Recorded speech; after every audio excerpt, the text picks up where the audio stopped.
Halo Sobat Humanika, pada video-video sebelumnya sempat disinggung mengenai kompetensi. Nah, pada video kali ini kita akan membahas lebih lanjut mengenai kompetensi. Yuk simak videonya. Konsep kompetensi pertama kali dikenal melalui tulisan David McClelland pada tahun 1973. Tulisan tersebut berjudul Testing for Competence Rather than Intelligence.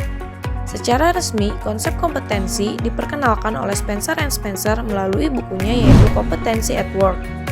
McClelland mendefinisikan kompetensi sebagai karakteristik mendasar yang dimiliki seseorang yang berpengaruh langsung terhadap kinerja dan mampu memprediksi kinerja dengan sangat baik. Sedangkan Spencer & Spencer mendefinisikan kompetensi sebagai karakteristik mendasar seorang individu yang berhubungan secara kausal terhadap kriteria yang telah ditentukan sebagai kinerja yang efektif dan atau superior pada suatu pekerjaan atau situasi. Sedangkan dijelaskan dalam Undang-Undang Nomor 13 Tahun 2003 tentang Ketenagakerjaan yang mendefinisikan kompetensi sebagai kemampuan kerja setiap individu mencakup aspek pengetahuan, keterampilan, dan sikap kerja yang sesuai dengan standar yang ditetapkan.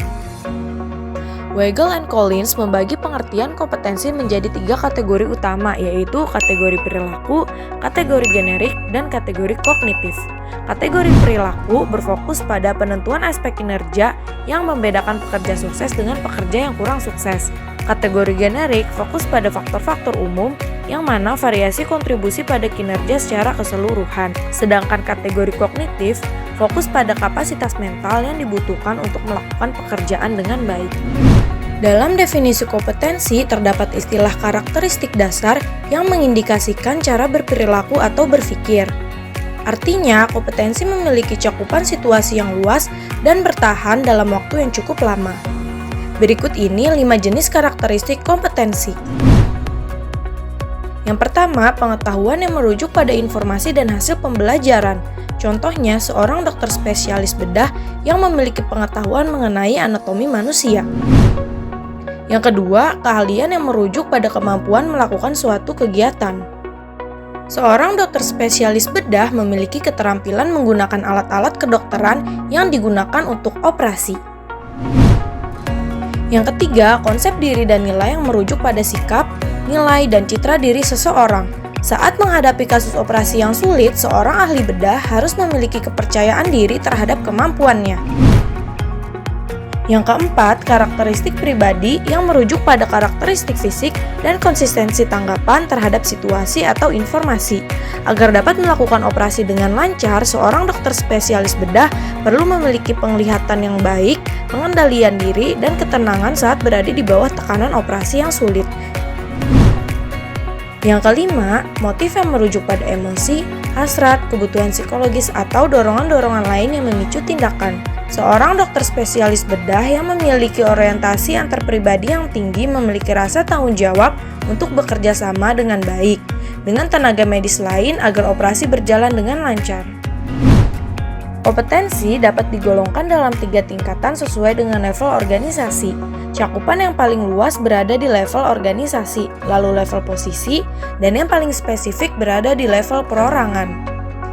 Jenis-jenis kompetensi antara lain, kompetensi yang pertama yaitu kompetensi inti, di mana mencakup sekumpulan keahlian dan teknologi yang secara kolektif memberikan keunggulan bersaing bagi perusahaan.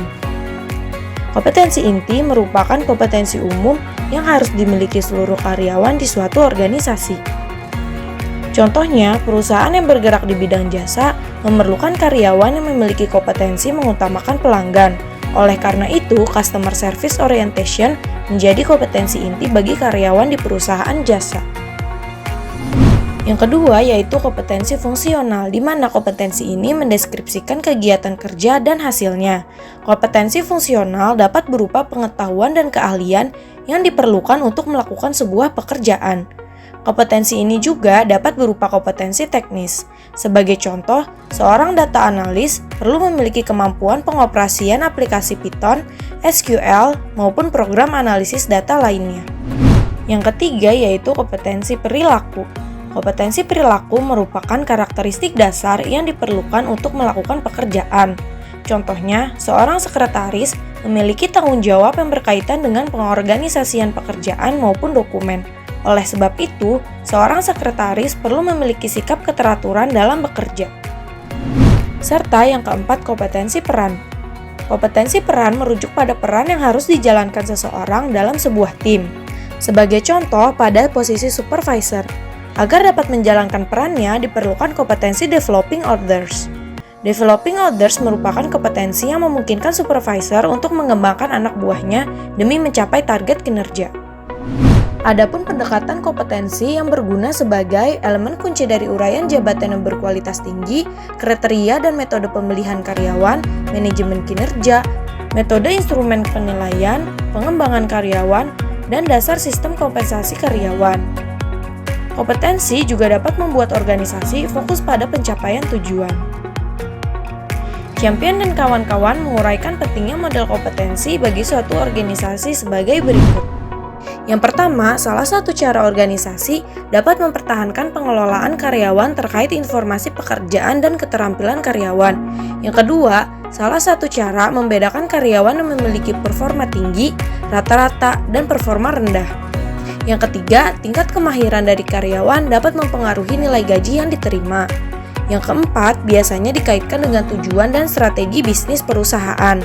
Yang kelima, digunakan secara aktif untuk menyelaraskan sistem sumber daya manusianya. Yang keenam, digunakan untuk intervensi pengembangan organisasi. Bila kamu memiliki video yang ingin dibahas oleh kami, bisa drop di kolom komentar video ini ya. Serta untuk info lebih lanjut bisa cek Instagram kami di @humanikaconsulting.id. Thank you for watching.